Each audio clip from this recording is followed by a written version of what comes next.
I grew up in a family where my younger brother could do no wrong. At every birthday, holiday, and random Sunday, he was the headline act while I was the stage crew. If he managed a basic task, there were fireworks. If I brought home good news, I got a nod and a reminder to keep it up. That's the backdrop for everything that came next. I met Tara when we were both still figuring ourselves out. She had that kind of social gravity that pulls a room into orbit.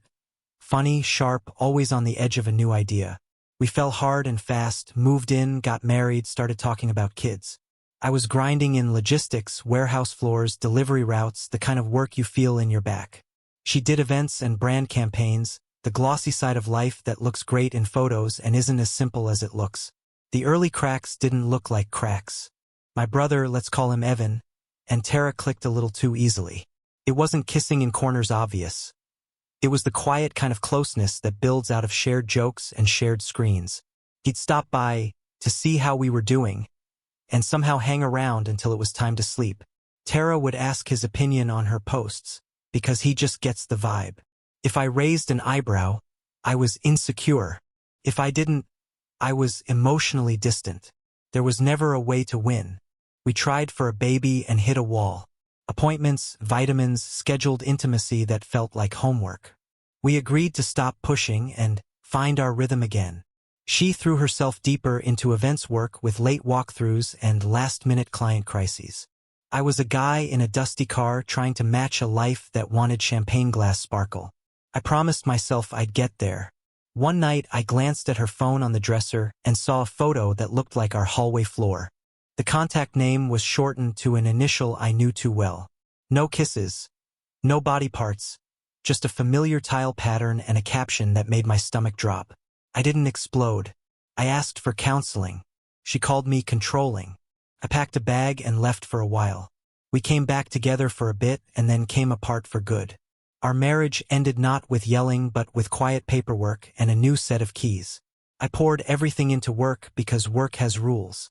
I took an idea my boss wouldn't back and built it with borrowed money and 2 drivers who believed in me. We started moving the unglamorous backbone of daily life. Appliances, spare parts, food service supplies. I learned to sell, to hire, to listen. One contract led to another. The company grew from "please sign here" to "we're expanding." It wasn't overnight, and it wasn't magic. It was long days, tired hands, and the thrill of seeing a thing you built stand on its own. Meanwhile, I kept my distance from family drama. My parents insisted Evan just needed time to find himself, which apparently meant a revolving door of gigs and a talent for being forgiven. Every phone call with them drifted toward what I owed my brother, so I cut the calls short and focused on my life. Out of nowhere, my mother reached me with a teary monologue about doing the right thing. She told me Tara had a child and was struggling. The way she said it, the words were arranged to land softly. She thinks the child could be yours. We had been divorced before any bump, before any announcement, before anything. I said that. She countered with family law buzzwords she didn't understand and a chorus of, "Think of the child." A message from Tara arrived soon after. It was a carefully written page about complicated feelings, about how timelines can be confusing, about how stability matters more than labels. Her wording avoided saying I was the father and leaned hard on, "As you know, we were still in contact near the end." We were not, but it's hard to screenshot a void. I hired a lawyer. I'm not here to pretend I'm an expert, so here's the plain version of what I learned. In some places, if a child is born inside a marriage, the husband might be the default father on paper. Outside of that, it depends. You can ask for a paternity test. If you voluntarily start paying, you might create a mess that's hard to undo. Short version. Don't agree to anything without proof. I told Tara I would discuss support after a legal DNA test with proper chain of custody. She accused me of trying to weaponize science, said it would invade Leo's privacy, and then sent a number she wanted every month that could fund a small car. "We can handle the test later," she wrote. "He needs stability now." I repeated myself, proof first, then help. That's when Evan chimed in for the first time in ages, moralizing from a distance about how I was hurting a child. I suggested that if he was so confident in his outrage, he could take a test himself and become a hero. He didn't respond. My parents took his silence as proof of his virtue and my insistence as proof of my cruelty. They started pushing the family meeting angle, the let's solve this together script that really means roll over and pay. I don't hate the child. From photos, he's bright-eyed and curious, and he didn't ask to be born into adult messes. If he were mine, I would step up without being asked. If he isn't, the person who should be stepping up is the person who made him. That isn't revolutionary. It's basic cause and effect. But in my family, cause and effect has always been warped around Evan like a funhouse mirror. A few things have surfaced that make the confusing timelines claim feel more like a script than a mistake. A relative I trust quietly passed along snippets, cropped screenshots of conversations where the speakers worried about ruining everything if they told me the truth. Calendar notes that line up with the nights Tara had sudden venue emergencies. Candid photos that look a lot like my old building, taken from angles I used to see when I opened my door. None of it is a smoking gun in a legal sense. But together, it paints a picture I've been trying not to look at straight on since my marriage ended. Here's where I am. I will not pay until a proper test says I'm responsible. If the test says I'm the father, I'll do what fathers do. If it says I'm not going to be a walking ATM so my golden child brother can keep drifting under the warm blanket of family denial. I've offered, through my lawyer, to discuss a neutral option for the kid if it turns out I'm not the dad. Something like a fund for education that goes directly to the child one day, not through adults who lie. That offer was met with fresh outrage because control, not care, is the point. Every time I think about caving just to quiet the noise, I remember the old pattern. Evan stumbles. I'm told to be the bigger man. Tara makes choices. I'm told to be understanding. Money is not a personality, but it's a magnet for people who mistake generosity for guilt. I'm done playing the part my family wrote for me. So, Reddit Aita for refusing to pay child support until a legal DNA test says I'm the father, and for saying out loud that if I'm not, the man who should be paying is probably my brother. Update 1. My lawyer sent a firm but boring letter, exactly the kind you want. It said no support without a court-admissible paternity test, proposed a few accredited labs, and asked that any communications go through counsel. Tara's side pushed back with phrases about emotional burden and disruption of routine, but the options were simple: a proper chain of custody test or no conversation. After a few heated messages, none of them from me, they picked one of the labs we suggested. Right before the appointment, I found an unmarked envelope in my work locker. Inside, printed, cropped screenshots. Not full threads, just surgically chosen pieces that felt like someone trying to smuggle conscience past fear. Text: we shouldn't tell him yet. It will ruin everything. Reply: he'll figure it out if we're not careful. There was also a calendar log with e-work trip, scribbled across a cluster of weekends, and a candid photo that looked like my old building's hallway. The exact angle I used to see when I opened my door. No dates. No clock faces. Just a pattern I recognized and a narrative I'd been coaxed to ignore. My lawyer shrugged at the theatrics. Interesting, not determinative, and told me to keep it. Proof of paternity decides the money. Everything else decides who I keep in my life. At the clinic, the nurse walked us through the routine. IDs, forms, swabs, signatures, sealed envelopes. Tara arrived with Leo, who is a sweet, careful kid with an expression that watches the room before stepping into it. He gripped a toy car like a passport. Tara kept her voice low but edged with accusation. I was turning a child into evidence and weaponizing science. I said the truth isn't a weapon unless someone's been hiding it. The nurse was kind. This doesn't hurt, she told Leo. He let her swab his cheek, then mine. The chain of custody officer sealed the samples like they were crown jewels. Tara signed. I signed. The envelopes disappeared into a locked case, then down a hallway, then out of my hands for good. I felt nauseous and relieved at the same time, which I guess is how adulthood works when you stop pretending. On my way home, Evan finally texted me after years of silence, the kind of righteousness you can only have when your rent has always been paid by someone else. I told him, plainly, that if he was so confident I was cruel, he could volunteer a test to shut this down. The 3 dots blinked and died. Nothing else arrived. My parents invited me to a family talk that evening. I asked my lawyer whether I should go. He said I didn't need to, but if I did, keep it short, keep it calm, and don't promise anything. I went partly because I'm tired of hiding from people who think I owe them, and partly because some part of me still wanted my parents to choose the truth over the myth of their favorite son.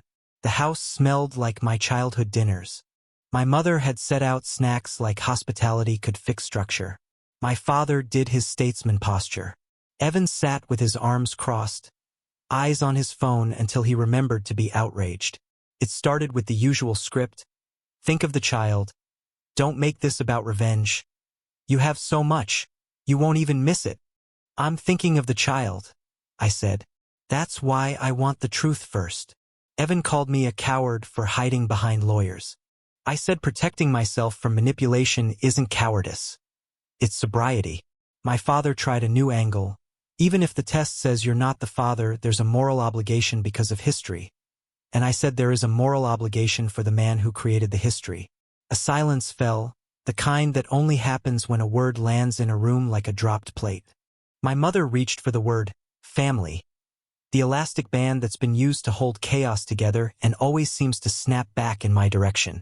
I told her I would not be the family's bandage anymore. I would help a child I was proven to have made. If not, I would not underwrite the adults who lied. I even repeated the offer my lawyer drafted. A small education fund that bypasses all of us and matures when Leo is older, contingent on me not being the father. They hated that idea. Of course they did. Control is the currency. Kids are the poster. The conversation curved from pleading to scolding to this worn-out lecture about me being hard. And I realized, in real time, that I was being measured against a version of myself that only ever existed to make Evan look better. I stood, said I wouldn't discuss it further without counsel, and left. My mother asked where I was going, in the middle of a crisis. I said I was going home. That's what you do when a house is not safe. The next day, Tara's lawyer sent something labeled, temporary support request. My lawyer answered with a denial and a short, polite paragraph.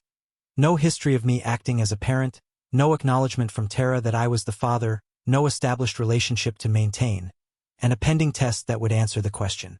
If Tara needed immediate help for Leo, she could pursue the person who was actually responsible. It was a firm redirection that made me breathe easier than any speech I could have given. I also learned a small but important lesson. Even when you do things correctly, people will try to reroute you back into the role they prefer.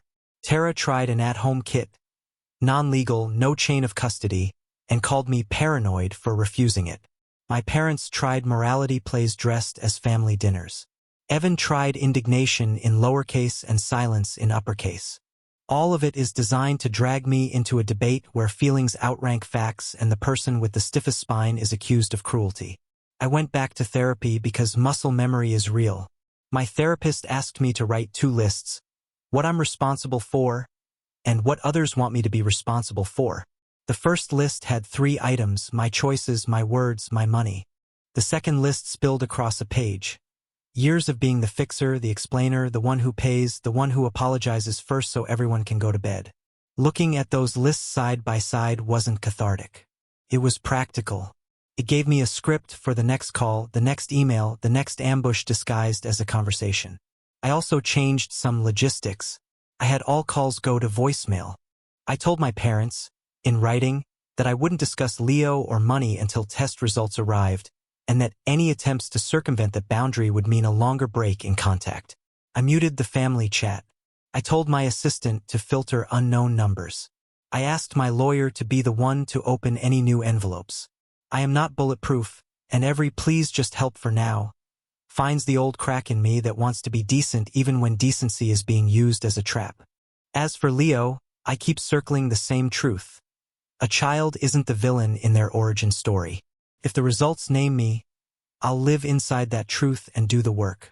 If they don't, I will not pretend that blood and responsibility are optional just because the golden child wants a lighter backpack. I don't say that out loud to hurt anyone. I say it because I have to hear myself say it. The people who benefit from my silence have always called my voice harsh. So that's where we are. Swabs done, chain of custody secured, results pending. A little pile of papers says more about my life than a whole family worth of speeches ever did. I don't know what the lab will say, but I know what I'll do. That's as close to peace as I've had in a long time. Update 2.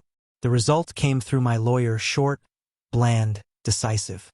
No extended narrative, no dramatic paragraph, just a lab header, a table, and a sentence that did not blink. Excluded as the biological father. He read it to me first, then sent the document. I stared at the screen until the words settled into place like furniture you stop bumping into. It was daylight in a house that had been dim for too long. The first call was to my therapist, not my parents. We talked about relief mixed with a grief that's hard to name. Grief for a version of my life in which the adults told the truth. Grief for a child who will grow up in someone else's story about me. Relief that I hadn't hallucinated the patterns that made me leave. I took a walk, then sat down with my lawyer to plan the next steps, because whenever I fail to plan, my family writes Plan B for me. He drafted a simple response to Tara's side. Test excludes paternity. Any claim for support fails on biology and history. Withdraw demands. If she wished to pursue the actual father, that was her path. He attached the lab report and a note that any further contact should be counsel to counsel. It was calm. It was kind by legal standards. Tara didn't respond directly. Instead, my parents did, which tells you who the real audience was all along. They asked me to stop hiding behind paperwork and understand the difference between law and family. My father used a phrase about moral obligations and stepping up even when you don't have to. My mother said Tara was overwhelmed and Leo shouldn't suffer for adult mistakes. I agreed with the last sentence and asked when Evan would be stepping up. Silence. Then a flurry about how accusations help no one. I sent them the same thing I sent Tara's lawyer. The lab result. I added one sentence, I will not pay to maintain a lie. Then I offered, again, a modest education fund that would bypass all adults, contingent on me not being the father. Money for the child later, not control for anyone now. You would think I had proposed burning down the house. They called it cruel accounting. I call it a boundary with a door for a child and a wall for everyone else. Evan finally broke his silence with a message that tried to be both angry and vague. He said he was sick of being the scapegoat and that I always need a villain. I told him there didn't need to be a villain if there would just be an adult. If he wasn't the father, he could demonstrate that as cleanly as I had. If he was, he could start doing what fathers do. He sent back one line about me being obsessed. I did not reply. Some arguments are invitations to drown. Tara's lawyer pivoted to a new theory almost immediately. If biology didn't bind me, equity might. The words were high gloss, psychological parent, status interests, child's best interest. In plain speech, the claim was that I had acted like a father long enough that it would be unfair to Leo to stop now. I asked my lawyer whether they had any proof of me acting like a father, photos, school pickups, medical forms, anything. He said they had none. Because there was none. I had not seen the child outside that clinic. Love cannot be retroactively assigned to my bank account. Behind the legal ping-pong, the family theater continued. A relative, the same one who had slipped me the screenshots, asked to meet for coffee. She didn't bring paper this time. She brought the kind of truth that only leaves a body when it's too heavy to carry anymore. She'd seen Tara and Evan together enough to know. She'd heard a fight once that ended with Tara saying, "He will never forgive us," the he not being Leo. She had kept it quiet because the backlash in my family is a weather system. She was done holding umbrellas for people who dance in the rain and complain about being wet. That conversation didn't give me new facts. It gave me permission to treat the facts I already had as real. A second letter from Tara's lawyer tried a softer tone. It suggested a temporary contribution for Leo's daycare, while paternity matters are addressed in a broader familial context. It was an echo of the same manipulation dressed in a cardigan. My lawyer sent back a single paragraph. Biology resolved. No history of me acting as a parent. No further contributions. Stop contacting my client directly. He offered to forward any future correspondence to the person actually responsible if Tara identified him for service. The silence that followed was louder than any accusation. My parents tried one more summit. This time I didn't go to their house. I met them in a public place, so the conversation had natural limits. My mother started with memories from when I was small, as if to grow a bridge out of nostalgia. My father laid out a plan where I would pay, just for a while, so Tara could stabilize, and then later we could reassess. It sounded like a subscription to guilt. I said, again, that I would help Leo directly in the future if I wasn't the father and that any immediate needs should be directed to the adult who created them. My mother cried in a way that asked me to fold. I stood, hugged her, told her I loved her, and left. Love is not a yes. In the quiet that followed, I made two decisions. First, I moved communication with my parents to email only and told them I needed a break from in-person meetings. Second, I asked my lawyer to explore a narrow, no-contact education trust that would spring to life only if I wasn't the father and only when Leo was older. He said it was possible to design such a thing with safeguards. I don't know if I'll fund it. I just needed to know that my compassion and my boundaries could exist in the same sentence. I also wrote to Leo, a letter he won't see for a long time. It says that adults can love him without using him. That I asked for the truth because the truth is a kindness. That if I didn't make him, I still wish him a life full of people who don't lie in rooms that feel safe. The letter is sealed and in a drawer. Maybe it's for him. Maybe it's for me. There's a cliché that the truth sets you free. Freedom is not what it feels like at first. It feels like a room after a storm, everything damp and out of place, and you're just standing there with a towel deciding what to save. I'm saving my sanity. I'm saving my future children, if I ever have them, from a father who resents them because he spent years paying for someone else's secrets. I'm saving a version of family that is honest, even if it's small. I know some people will say, why not pay anyway? You can afford it. I can. That's not the point. Money isn't neutral in this story. It's the instrument by which I'm asked to confirm a lie. If I fund the lie, I become its co-author. I won't sign my name to that. Where things stand now, Tara's legal push deflated when the lab report hit.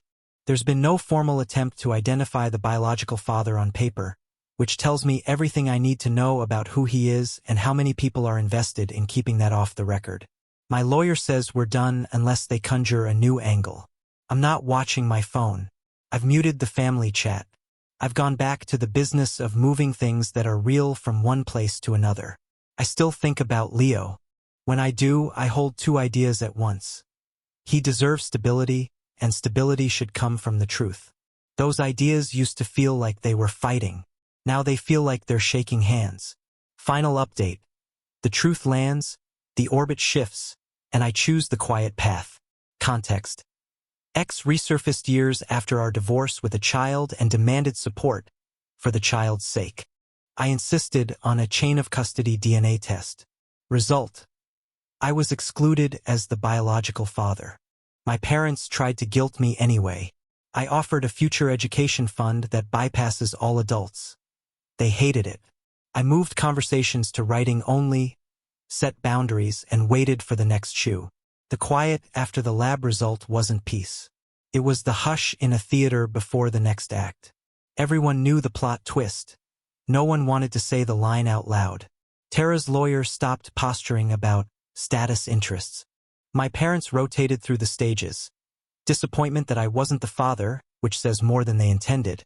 A campaign about moral duty. Then a fog of small, practical requests that were just the old demand wearing new shoes.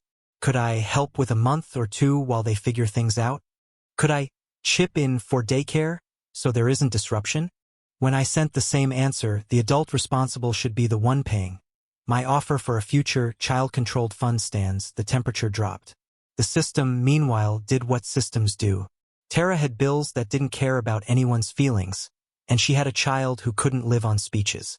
If you apply for help, someone will eventually ask you to name the father. She had tried to wedge my name back into the story. The lab report locked that door. The next door had Evan's name on it. Service found him the way gravity finds drop things. He didn't answer calls, so they switched to papers. He ducked the door, so they tried the place he always forgets he's visible, our parents' house. He arrived for a free meal and left with an envelope. Later, he posted something vague about haters and witch hunts, the kind of foghorn you blow when you want attention without facts. He texted me a single line, "Happy now?" And I didn't answer. There are questions that are just bait.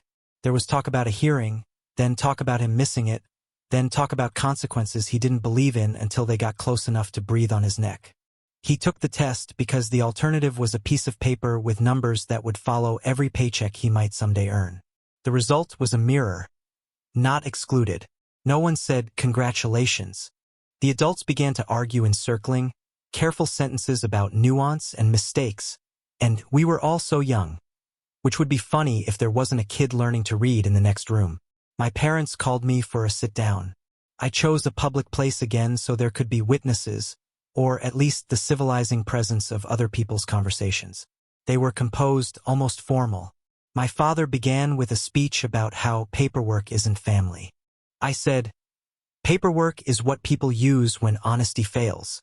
My mother said the situation was complicated. I asked which part, the sex or the lie. She flinched, then started to cry. I handed her tissues and stayed seated. Once upon a time, crying was a rope they used to pull me back. I've learned how to unclasp it without cruelty. They wanted a middle road that looked exactly like the old road.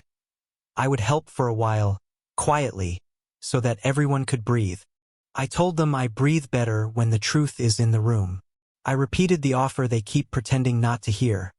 A modest education fund that bypasses all of us, contingent on me not being the father. My father called it cold. I said it was transparent. My mother asked me what Leo had done to deserve such hardness. I said Leo had done nothing, which is why his needs should be met by the person who made him and the person who lives with him, not by the one the family finds most convenient. We didn't hug. We didn't yell. We stood up, like after a business lunch, and said we'd be in touch. It's possible to break your heart without raising your voice. The relative who had slipped me those cropped screenshots invited me for coffee again. She didn't bring paper this time. She brought confession. She'd known enough to know, and said nothing because she was tired of the weather system that follows any criticism of Evan. She told me she had tried to nudge my mother toward reality more than once and been told to mind her own household. She apologized to me. I told her she didn't owe me an apology. She owed the child honesty, and maybe she'd already given him the best gift by dropping breadcrumbs in a world where people eat truth for breakfast and claim they're starving. On the legal front, my lawyer sent one final letter to Tara's side. Acknowledgement of the lab result, formal withdrawal of their claims toward me, and a polite suggestion that future correspondence be directed to the adult actually responsible. He attached a notice reserving my right to ignore further contact. It was firm without being cruel. Law in plain clothes. The practical question remained, what to do about the fund I had waved around like a life jacket nobody wanted because it meant admitting water exists. I sat with my accountant and a trust attorney in a conference room that smelled like coffee and printer ink and asked for a tool that could carry care without strings. We built something narrow and boring on purpose. It doesn't pay a dime to any adult today. It doesn't mess with custody or claim my name. It sits quiet, with a small seed amount that will grow without my attention. When Leo is older, if I am still not his legal father, he can use it for education or training. If I am somehow, someday, proven to be his father, which the lab already says is not true, the trust dissolves into a charity that helps kids whose actual parents are pretending truth is optional. I signed the papers and felt something unclench.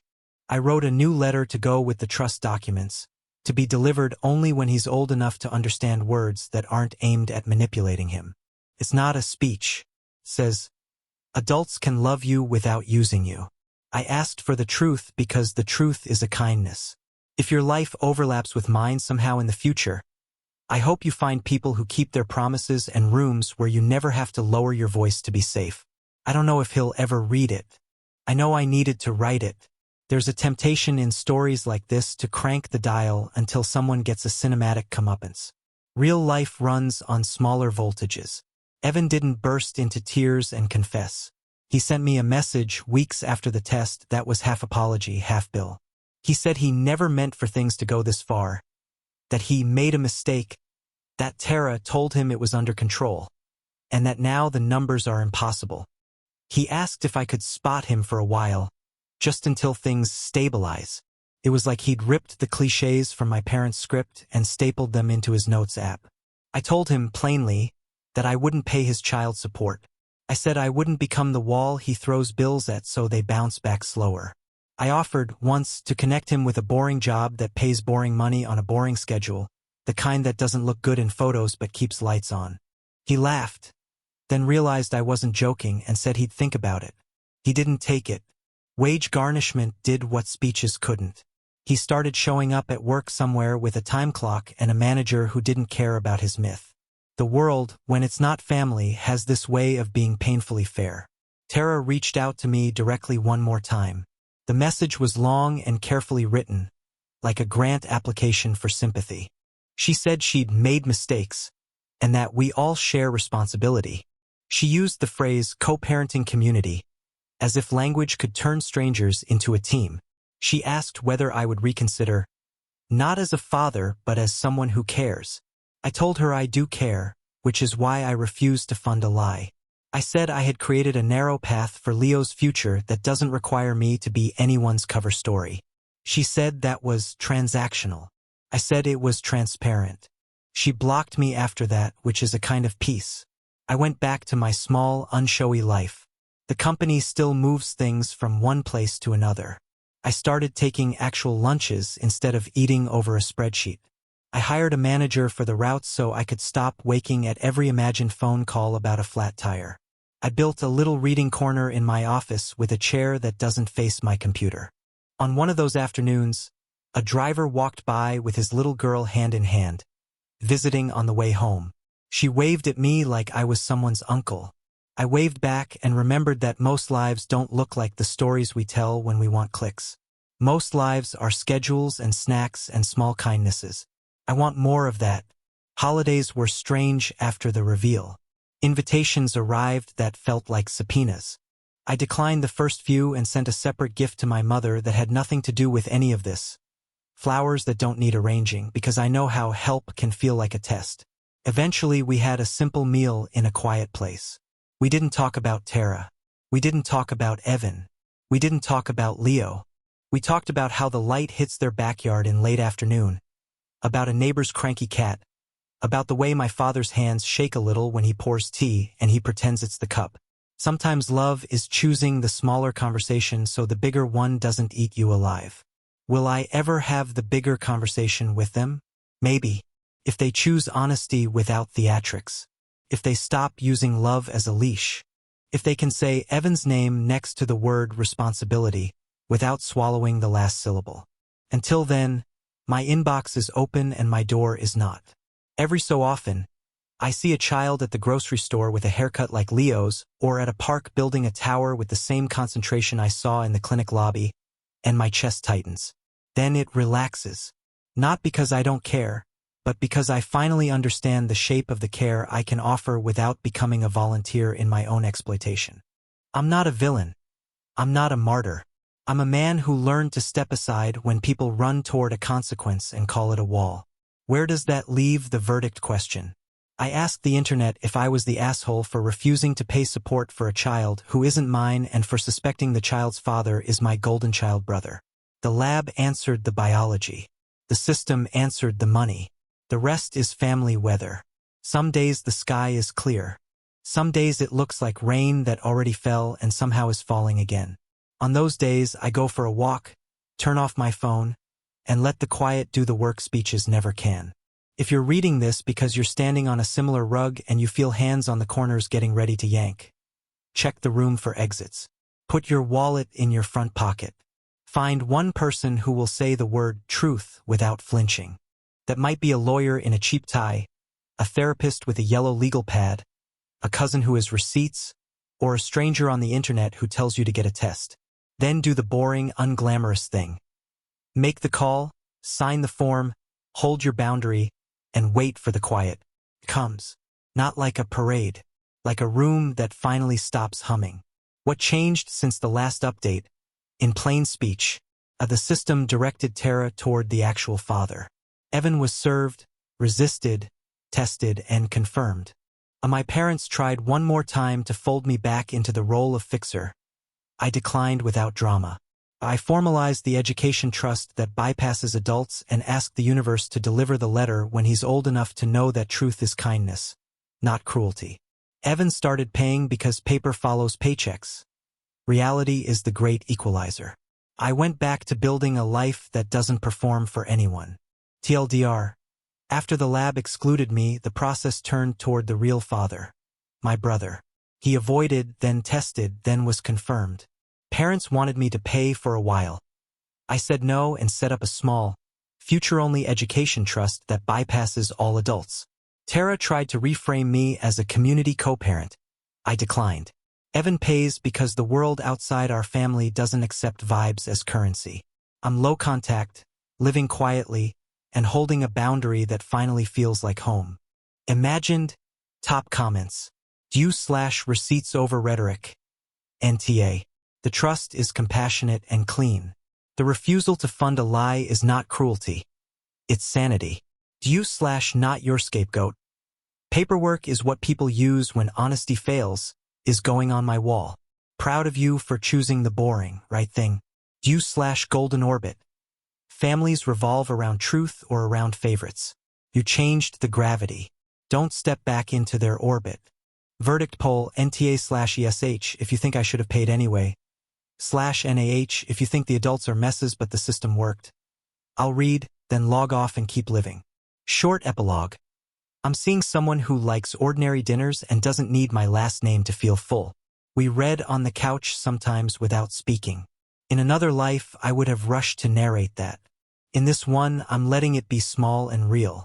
If a family grows from that, it will be built on the unglamorous miracle of telling the truth before the paperwork asks you to.